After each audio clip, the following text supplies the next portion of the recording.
Koneksi antar materi, kesimpulan dan refleksi modul 1.1a.8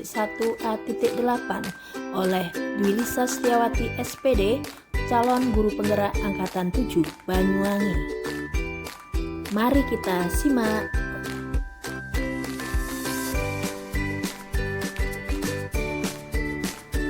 Pemikiran Ki Hajar Dewantara.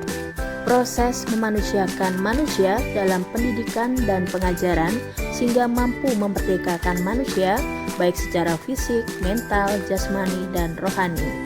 Proses ini memperhatikan kodrat alam dan kodrat zamannya untuk membentuk peserta didik sebagai individu dan manusia bermasyarakat serta pencapaian keselamatan dan kebahagiaan yang setinggi-tingginya.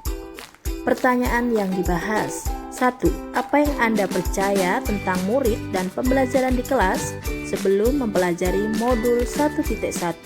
Apa yang berubah dari pemikiran atau perilaku Anda setelah mempelajari modul ini?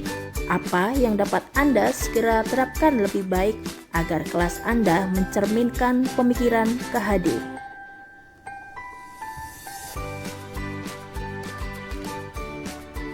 Yang saya percaya tentang murid dan pembelajaran di kelas sebelum mempelajari modul 1.1. Sistem pembelajaran berfokus pada teacher-centered learning. Pencapaian prestasi hanya terfokus pada bidang akademis. Menerapkan metode pembelajaran yang sama untuk setiap kelas. Tujuan pembelajaran adalah ketercapaian kognitif siswa.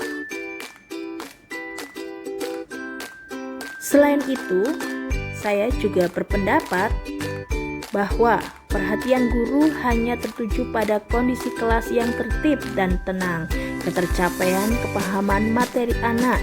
Berikutnya, pembelajaran berfokus pada ketercapaian materi berkompetensi dasar. Peserta didik juga cenderung pasif.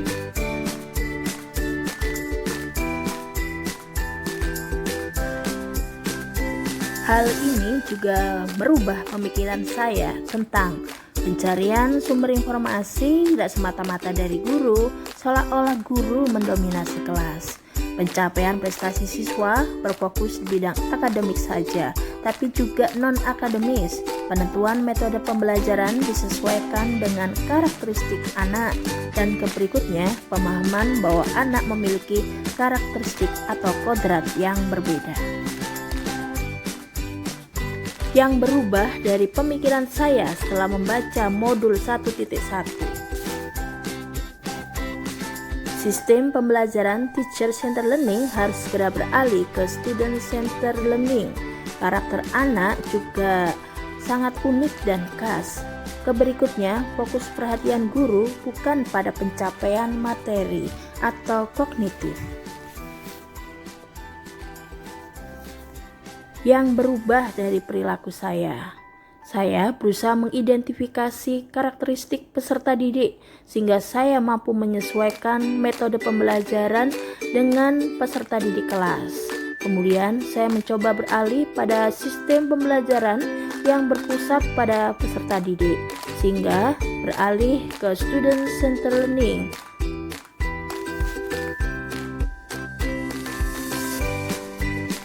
Yang berubah pada perilaku saya. Sebagai guru, saya memposisikan diri bukan sebagai satu-satunya sumber belajar, karena siswa dapat secara mandiri, bebas, dan kreatif menemukan informasi dari berbagai sumber yang lain, misal internet, platform pendidikan, atau pembelajaran, dan sebagainya.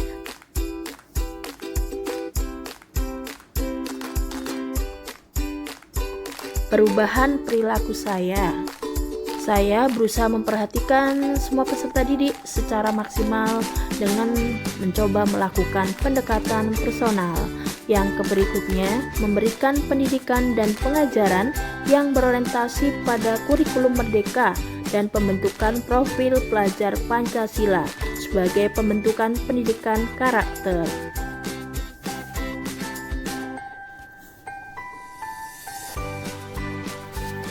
Yang dapat segera saya terapkan lebih baik dalam kelas agar mencerminkan pemikiran KHD. Saya harus memunculkan kreativitas dalam menentukan metode pembelajaran pengajaran yang tepat. Yang identik berhubungan dengan kodrat anak adalah bermain. Saya harus mampu melakukan observasi secara klasikal guna mengidentifikasi potensi peserta didik sesuai bakat dan minatnya. Selain itu, yang dapat saya segera terapkan adalah saya harus merancang pembelajaran yang menyenangkan dan interaktif dengan peserta didik. Kemudian, dalam mengajar, saya harus menerapkan sistem AMONG yang bersifat menuntun, mengarahkan, dan membimbing sesuai kodrat alam dan kodrat zamannya, serta penanaman pendidikan karakter sehingga tercipta budi pekerti yang luhur. Penerapan saya di kelas yang sesuai dengan pemikiran Ki Hajar Dewantara. Pembelajaran sosiologi yang memotivasi sikap nalar kritis peserta didik.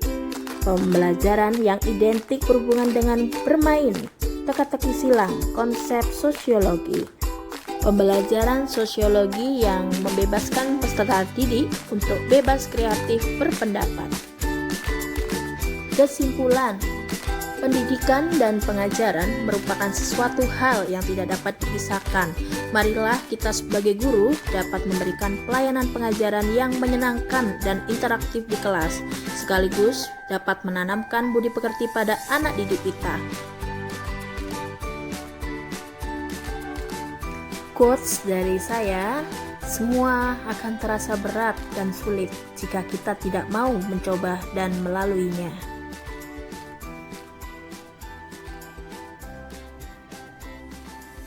Sekian dan terima kasih. Salam oleh Dwilisa Setiawati SPD, calon guru penggerak Angkatan 7 Banyuwangi. Bergerak, tergerak, menggerakkan.